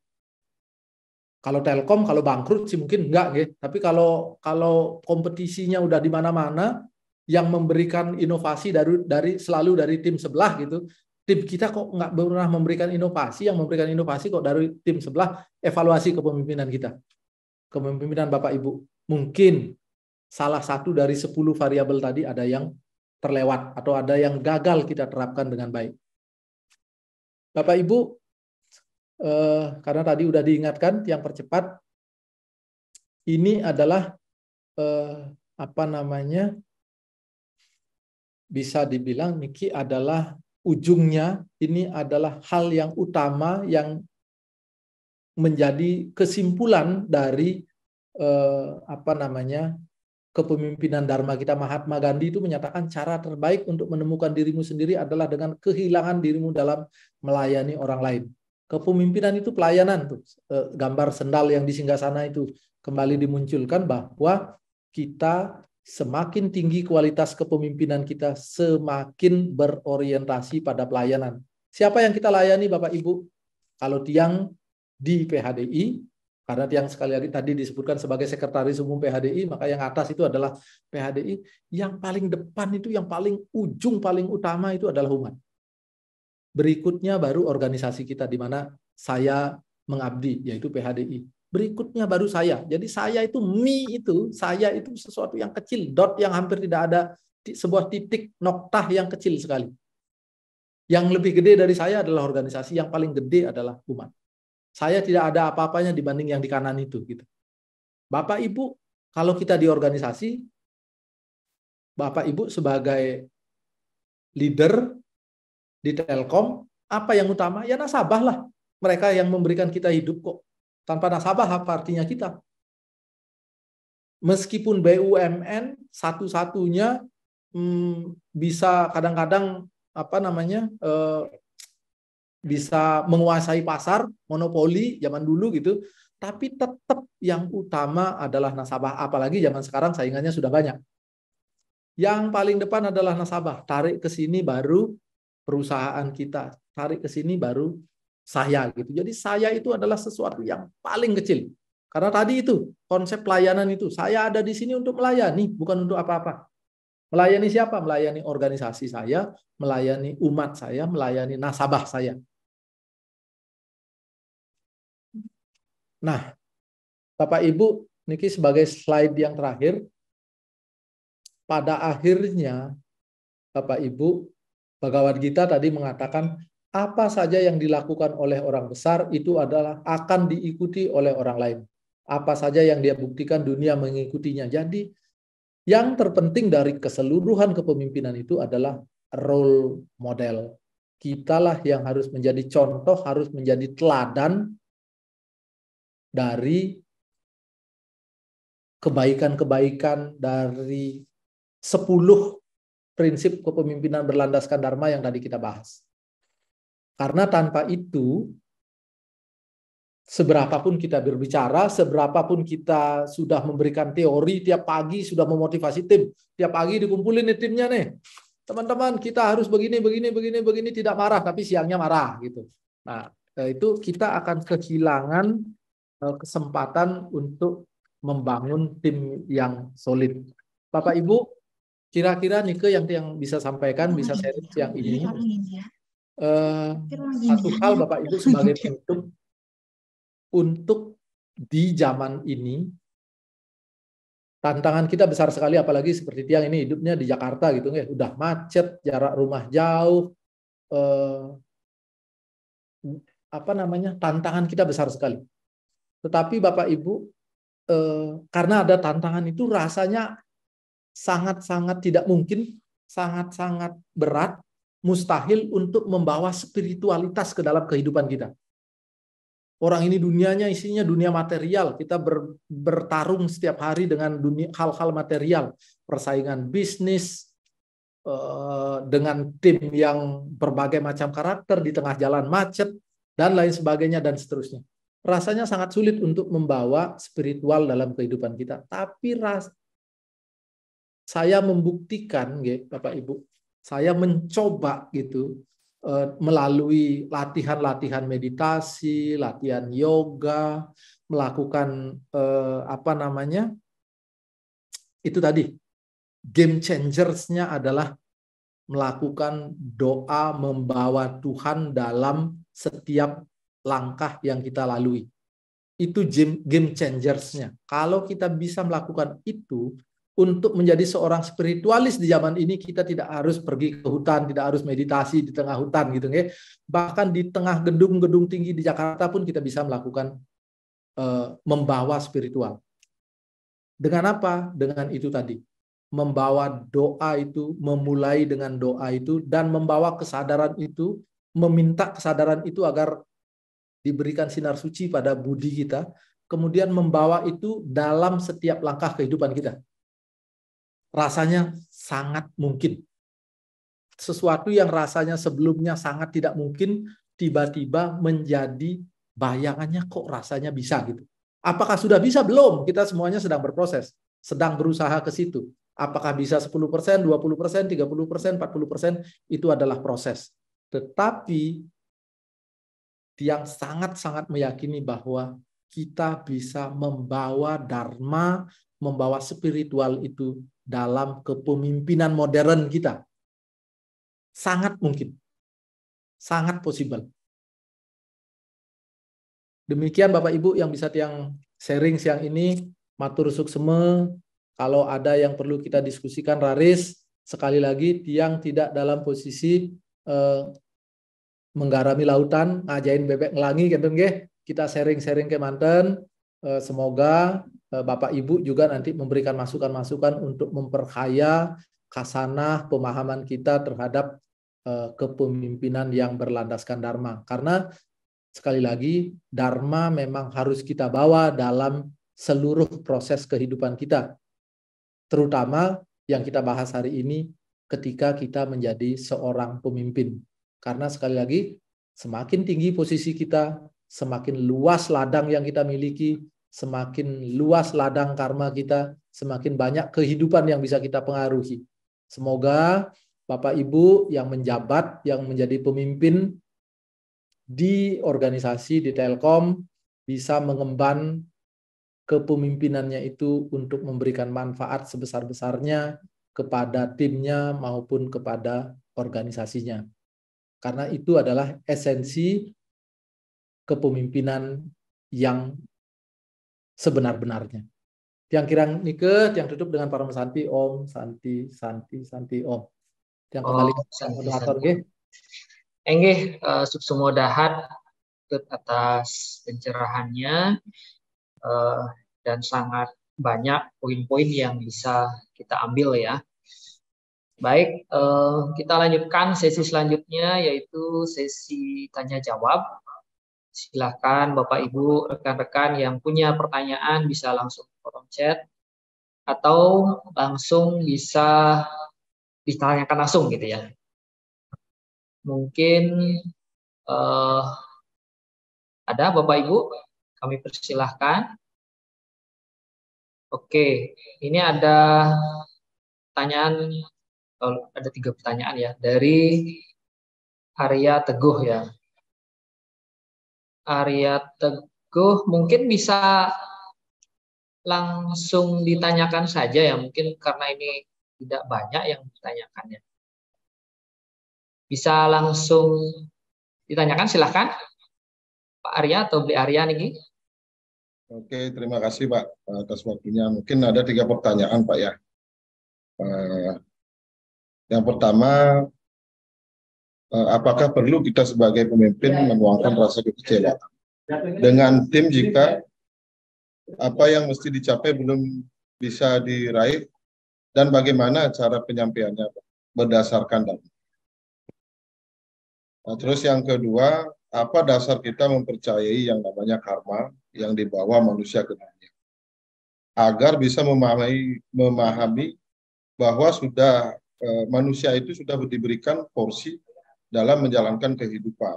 Ya, seperti yang Bapak tadi paparkan, mungkin salah satunya kepintaran, rezeki, dan karakter orang itu.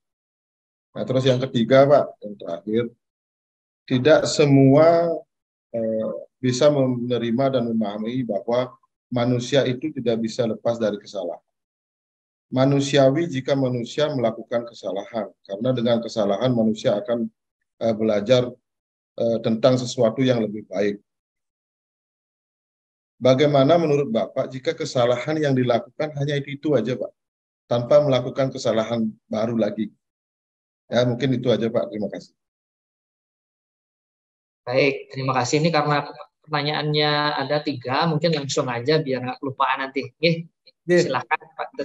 Bapak Ibu, kalau Bapak Ibu di dunia corporate biasanya ada pelatihan coaching and counseling, sebelum jadi leader pasti nih, yang yakin lah kalau di Telkom pasti ada pelatihannya itu, coaching and counseling.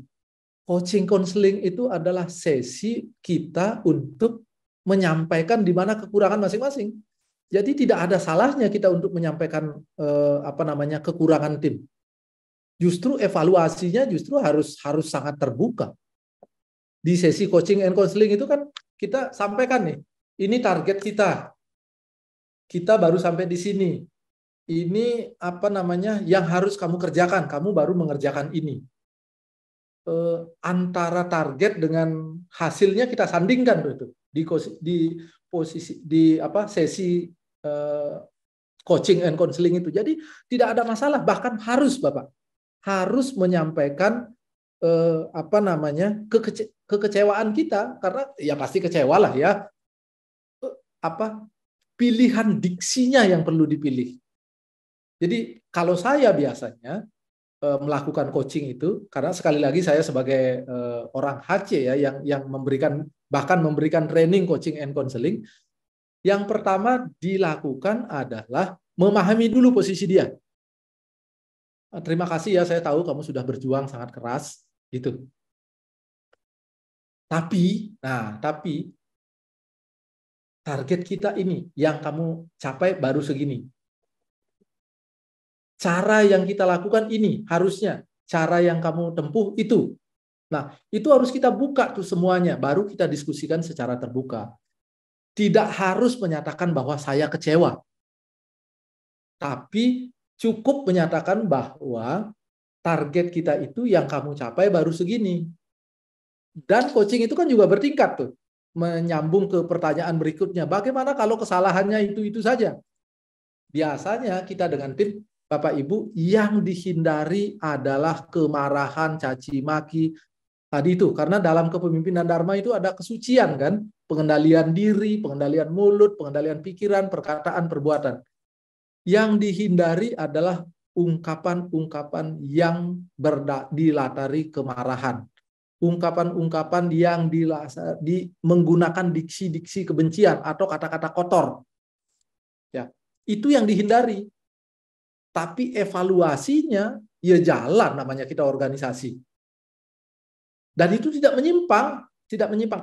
Kalau Dharma nih ada 3 ininya, variabelnya. Satyam, Siwam, Sundaram gitu, baik, benar, indah gitu. Kita sampaikan, kita pastikan itu benar, kemudian kita sampaikan dengan baik, kita sampaikan dengan indah. Tidak harus orang yang tidak tercapai itu dimaki-maki kok.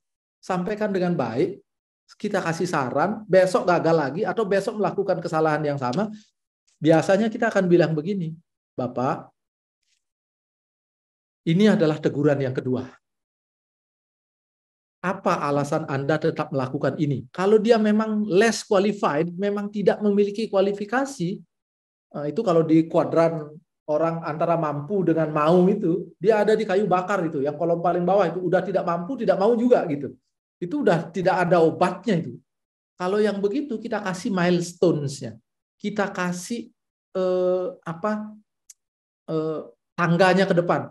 Bapak, mohon maaf. Karena kondisinya begini, dan kita dituntut oleh perusahaan untuk mencapai itu. Mohon maaf kalau Bapak tetap begini, kita tidak bisa terima Bapak di sini. Karena kita membutuhkan orang begitu. Apa yang kami bisa bantu untuk membuat Bapak perform, untuk Bapak bisa mendeliver ini, silahkan sampaikan, kita akan bantu. Tetapi pada akhirnya yang mengeksekusi adalah Bapak. Kalau Anda tidak bisa mengeksekusi ini dan tidak bisa mendeliver ini, mohon maaf, berikutnya akan ada terbit SP1. Kalau tetap tidak bisa akan terbit SP2, kalau tetap tidak bisa akan terbit SP3, atau akan ada proses improvement program yang kalau Bapak ternyata tetap tidak bisa melewati itu, mohon maaf, Bapak akan diterminate. Udah kita sampaikan dengan terbuka, dengan jujur, karena ini organisasi. Tidak ada, dan kita sebagai leader memang tanggung jawab kita adalah untuk itu, untuk mendeliver apa yang sudah menjadi target organisasi. Cuman pastikan Bapak Ibu, yang membedakan adalah kita tidak menggunakan kata-kata kasar, kita tidak menggunakan kata-kata yang menyakitkan hati, kita memilih diksi yang baik, yang menyejukkan, yang benar, yang indah. Bahkan untuk memecat anak buah pun. Yang sebagai HC sudah memecat, sudah mem-PHK ratusan karyawan lah sepanjang karir gitu. Tapi bahkan dengan orang yang di PHK kita tetap makan siang sampai sekarang, masih ketemu, masih kadang-kadang masih janjian ketemu makan siang. Kenapa? Karena dia tahu bahwa kita melakukan itu bukan karena saya marah, bukan karena saya nggak suka, bukan karena saya benci, tetapi karena dia memang tidak cocok ternyata dengan posisi itu, sehingga dia gagal mendeliver. Kita sampaikan baik-baik. Dan kita kasih batas waktunya dan kita kasih dukungannya. kita kasih dukungan kepada dia, apapun yang mampu, yang pantas, yang layak untuk kita berikan untuk mendukung dia, agar dia bisa sukses. Training, kirim untuk ikuti training. Coaching kita panggil, Bapak perlu apa lagi, dampingi. Kalau ternyata semuanya orang tidak mampu, ya itu tadi. Karena memang kemampuan orang terbatas, mungkin Bapak tidak cocok di sini, mungkin Bapak cocok di tempat lain. Mungkin Bapak tidak cocok dengan posisi ini, mungkin cocok di posisi yang lain. Kita dorong dia untuk ke tempat yang lain, gitu. Ya Bapak Ibu, yang membedakan itu karena kalau kita bertemu dengan orang yang tidak perform, ya memang harus di PHK, yang harus dipindahkan, dimutasi, didemosi, ya memang harus dilakukan itu. Hanya saja kita melakukan itu dengan benar. Benarnya itu apa? Yang pertama, kita sudah berikan dia kesempatan. Yang kedua, kita sudah berikan dia dukungan. Kalau kesempatan sudah, dukungan sudah, pendampingan sudah, coaching sudah, konseling sudah, ternyata dia tetap tidak bisa, ya kita berikan milestone-nya, kita berikan tangga-tangganya, tahapan-tahapannya, bahwa nanti Bapak akan begitu, nanti Bapak akan begitu, nanti Bapak akan begitu. Sehingga dia legowo menerima, dia bahkan udah tahu kok. Sebelum kita panggil dia udah tahu. Bahkan biasanya kalau di perusahaan swasta, dia akan mengirim surat pengunduran diri sendiri sebelum kita panggil. Pak, saya nyerah Pak. Saya udah coba, tapi ternyata saya gagal. Saya nggak mampu. Saya nggak cocok ternyata Pak, mohon maaf. Jadi saya akan resign. Gitu. Biasanya begitu. Gentle. Karena kita udah sampaikan, ya kan dia tahu bahwa dia digaji di sini untuk apa. Kalau ternyata dia gagal untuk mendeliver itu, ngapain juga dia ada di sini. Gitu. Bapak Ibu, dari pengalaman yang kira-kira begitu, tentu orang berbeda-beda dan kita tidak bisa mengharapkan respon yang sama dari semua orang. Tetapi yang jelas dari sisi kita yang bisa kita atur itu adalah itu. Satu, pastikan kita sudah memberikan dukungan. Yang kedua, pastikan kita sudah memberikan pendampingan.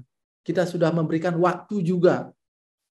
Dan kita melakukan itu dengan benar, dengan bahasa yang baik, yang sejuk, yang nyaman, bukan caci maki, bukan kata-kata kasar. Karena sebagai pemimpin yang berlandaskan dharma itu salah satunya. Oke Bapak, kira-kira begitu apa dasar kita mempercayai karma? Nah, Niki menyangkut keyakinan Bapak. Kalau ditanya kira-kira apa buktinya? Rasanya sama. Ditanyakan sorga juga kita nggak tahu, ditanyakan ide betara juga kita nggak pernah ketemu, Tuhan juga kita nggak ketemu, sorga neraka juga kita belum pernah ke sana gitu. Ada aspek-aspek keyakinan yang secara dogmatik harus kita terima. Tetapi terkait dengan hukum karma, menurut saya, menurut Tiang, tidak ada alasan logika yang cukup masuk akal melebihi keyakinan terhadap karma. Karena kalau bukan karena karma, lalu karena apa kan gitu? Kalau karena Tuhan, alangkah teknisnya dan alangkah tidak adilnya Tuhan memberikan hidup yang sangat baik kepada satu orang dan memberikan kehidupan yang kurang baik kepada orang yang lain. Saya protes kepada Tuhan, kenapa saya nggak dilahirkan sebagai Raffi Ahmad kan gitu. Kalau kita tidak percaya dengan hukum karma, tapi dengan keyakinan pada hukum karma, pertanyaan-pertanyaan itu terjawab. Kalau Tiang mempercayai hukum karma itu cuma 5, Pak. Intinya itu cuma 5. Sama seperti kita berurusan dengan bank. Yang pertama adalah kita nabung. Saat kita melakukan perbuatan-perbuatan baik, itu kita artinya nabung karma baik. Yang kedua, kemungkinan kedua adalah kita sedang narik tabungan. Baru lahir, sudah lahir di keluarga presiden gitu. Udah enak hidupnya, pengusaha kaya, udah ganteng, baik, kaya. Itu orang-orang yang punya tabungan karma baik yang banyak. Di Bhagavad Gita disebutkan, orang-orang yang memiliki kehidupan yang baik sekarang akan dilahirkan di keluarga yang saleh dan sejahtera. Itu kata Bhagavad Gita begitu. Artinya, mereka sedang menikmati tabungannya. Karena dia sudah menabung karma baik, dia menikmati kehidupan yang baik. Ada orang yang berusaha baru sedikit sudah sukses. Ada orang yang pontang-panting udah sampai babak belur belum sukses. Yang berikutnya adalah orang yang sedang membayar hutang. Itu kita bertemu kesusahan, kesulitan, usaha yang belum berhasil, artinya kita sedang bayar utang. Namanya bayar utang, kita udah dapat hasilnya tapi nggak bisa kita nikmati. Kenapa? Karena kita sedang bayar hutang. Itu adalah aspek yang ketiga. Aspek yang terakhir, yang keempat adalah kita sedang bikin hutang baru. Saat kita melakukan perbuatan buruk, perbuatan yang tidak sesuai dharma, menyakiti orang, mencuri, mengambil hak yang bukan milik kita, korupsi, kolusi, nepotisme, merugikan orang lain, artinya kita sedang membuat hutang baru. Jadi, mohon maaf, bukan 5, 4. Jadi 4 itu adalah aspek dari karma. Entah kita nabung, karma baik, entah kita narik tabungan, entah kita bayar hutang, atau kita bikin hutang baru. Rasanya cuma itu yang timbul dari sancita, prarabdha, dan kriyamana karma pala itu. Aspeknya cuma 4 itu. Kalau dulu kita melakukan perbuatan baik, kita nikmati sekarang, ya artinya kita sedang narik tabungan. Kalau kita melakukan perbuatan baik sekarang, tidak kita nikmati, artinya kita sedang nabung karma baik. Kira-kira begitu Bapak. Jadi kalau ditanya apa dasarnya, ya dasarnya karena kita orang Hindu, kita percaya Pancasrada, tapi ada logikanya. Menurut Tiang, kalau Bapak ditanya, kenapa ada orang lahir cantik, kenapa ada lahir orang beruntung, kenapa orang lahir tidak beruntung? Kalau dipercayakan bahwa itu semuanya adalah karena Tuhan yang membuat begitu, orang akan komplain. Kenapa saya tidak dilahirkan sebagai Raffi Ahmad, kan gitu kan kepada Tuhan. Nanti Mbak siapa host tadi, kenapa saya tidak dilahirkan sebagai Ayu Ting Ting gitu kan. Jadi menurut yang karma menjawab itu, hukum karma menjawab itu, dan itu dinyatakan di mana-mana di kitab suci Weda. Jadi kalau ditanya dasarnya apa, ya karena kita orang Hindu, karena kita mempercayai Dharma, karena kita mempercayai Weda, dan secara etika itu bisa diterima, secara etis itu bisa diterima. Coba kalau kita nggak percaya hukum karma, terus apa yang membuat seseorang dengan orang yang lain berbeda? Ada juga jawaban kebetulan. Artinya kalau kita berbicara kebetulan, artinya tidak ada campur tangan hukum Tuhan di situ, tidak ada reta di situ. Kalau tidak ada reta di situ, artinya ya mungkin juga itu jawaban orang ateis. Kalau kita jawaban sebagai orang yang beragama dan beragama Hindu, maka jawabannya adalah satu, itu menyangkut etika. Secara etis itu benar. Secara etis tidak ada yang dilanggar dengan konsep itu. Kemudian secara teologis, ya karena memang Weda menyatakan begitu. Kalau Weda menyatakan begitu, ya artinya itu dogmatis, sudah kita terima kebenarannya. Yang kira nih ke Bapak, yang summarize mantan ya, tidak langsung jawabannya 1, 2, 3. Tapi mudah-mudahan sampun menjawab pertanyaan Bapak. Kalau kurang, Raris, Bapak, Ibu yang lain memiliki pandangan yang berbeda untuk memperkaya hasanah, silakan. Karena sekali lagi Niki kita sharing, tidak satu arah dari Tiang ke Bapak Ibu. Nanti sekali lagi Tiang selalu merasa minder gitu karena jabatannya memang agak mentereng, sekretaris umum PHDI gitu. Tapi secara ilmu kan Bapak Ibu pasti banyak yang memiliki pengetahuan, pemahaman yang lebih baik dari Tiang. Jadi silakan sharing-sharing, Bapak Ibu. Raris. Semua Pak, betul. Kebetulan ada pertanyaan yang kedua, mungkin singkat aja karena sudah waktu juga. Yang pertama, mengapa banyak pemimpin yang menjalankan dharma atau integritas dengan jujur dalam korporasi tidak lama menjabat atau digeser karena kebijakannya tidak populer oleh pemimpin yang mengikuti arah politik dan populer dalam kebijakannya. Jadi banyak juga memang kasus-kasus seperti ini, Pak. Bagaimana menyikapinya? Betul. Nah, terus yang kedua, apakah mengkreat pemimpin baru dalam tim bawahan kita merupakan salah satu dharma sebagai leader atau pemimpin? Mungkin singkat aja, Pak, karena waktunya. Yang pertama, Bapak, Ibu, memang apalagi di kepemimpinan politik, kita pernah punya dirjen Pak Trihandoko Seto gitu. Rasanya orang bahagia banget dari seluruh Indonesia tuh, yang menerima surat dukungan dari seluruh Indonesia, hampir PHDI itu, tapi baru 2 tahun menjabat, kurang dari 2 tahun kemudian mental gitu. Apakah kurang yang dilakukannya kalau dilihat dari secara objektif ya, kebetulan yang cukup dekat waktu itu. Kita bicara contoh nih langsung. Mental. Apa yang dilakukannya luar biasa, keliling Indonesia udah benar-benar mendedikasikan sepenuh, dan beliau orang yang sangat-sangat cerdas, muda, visioner gitu. Ya itu memang situasi yang kita hadapi di dunia, karena dunia tidak ideal. Kita tidak bisa mengatur orang lain, yang bisa kita atur adalah diri kita sendiri. Kalau ditanya, apakah saya harus mengorbankan dharma untuk jabatan? Enggak. Saya lebih baik, dan rasanya itu harus menjadi jawaban kita semua, lebih baik kita kehilangan jabatan, kehilangan posisi, daripada kita kehilangan dharma. Kenapa Bapak Ibu? Karena jabatan itu tidak ada yang lebih mahal lah harganya daripada dharma. Kalau tiang ya, mudah-mudahan itu bisa menjadi value kita bersama. Karena Bapak Ibu, kalau kita harus kehilangan posisi karena itu, maka kita akan mendapatkan posisi yang lain pasti. Tidak mungkin tidak. Kalau orang modern bilang when one door closes, another door opens gitu. Saat satu pintu tertutup, maka pintu yang lain terbuka. Kalau kita benar-benar berkualitas. Jadi, apakah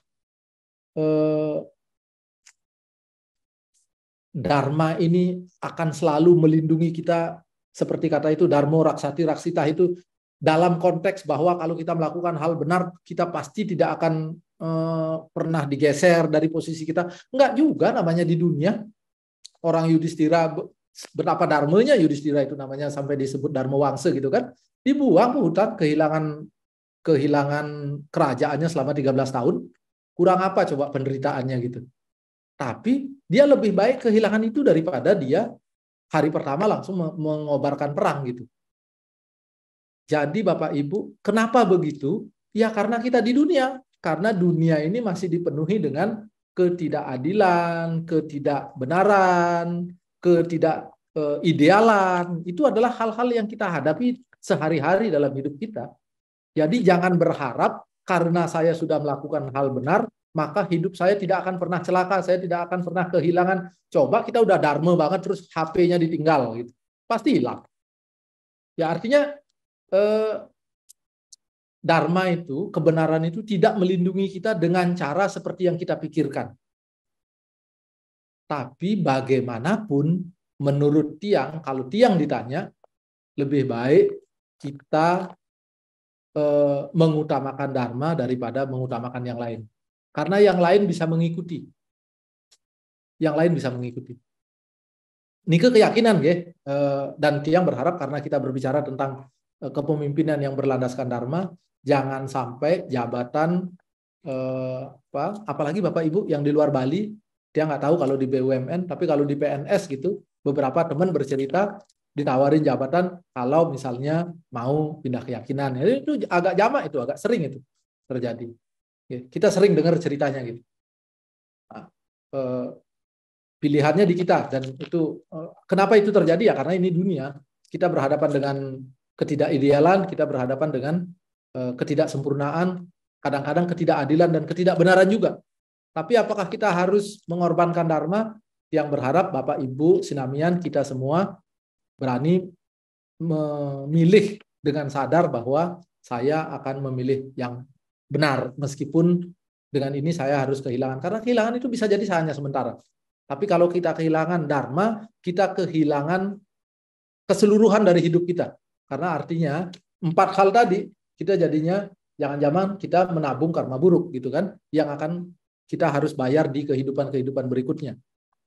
Terus apakah meng-create pemimpin baru dalam tim kita atau bawahan kita merupakan salah satu dharma sebagai leader pemimpin? Pasti. Pasti. Tadi itu disebutkan pengembangan. Bukan hanya mengembangkan diri, mengembangkan tim.